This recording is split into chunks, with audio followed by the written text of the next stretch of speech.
Hello and welcome to this mini-series.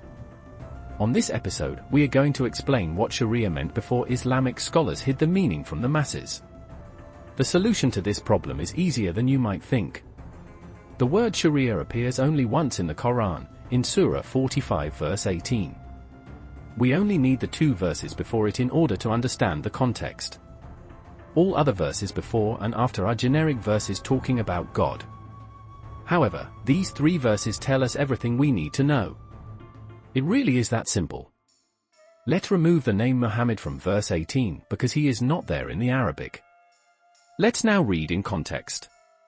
Verse 16 speaks about the children of Israel, in relation to scripture, prophethood and wisdom, sometimes translated as judgment. Then in the next verse it says that clear signs were given to them.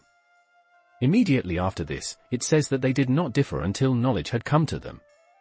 Can you think of a moment in the Abrahamic religion when the Jews received some knowledge in relation to scripture, prophethood and judgment, and they differed over it? That's right. It was the coming of Jesus that made the Jews divide in two, those who accepted him, and those who rejected him and continued to follow Moses. When we read the next verse, the meaning now becomes clear. It says that after knowledge had come to them which made them differ, you were put on the ordained way, which is Sharia. That Sharia is the ordained way which resulted from the Jews receiving the new messenger, Jesus. That's the reason why in the Islamic faith, Muslims believe that Jesus will return on the Day of Judgment and impose Sharia in the world. It was only after this belief was widespread that caliphs created a book of law to their liking, and lied to their citizens by saying that their code of law was the Sharia they were expecting Jesus to impose at the end of times. What a silly notion.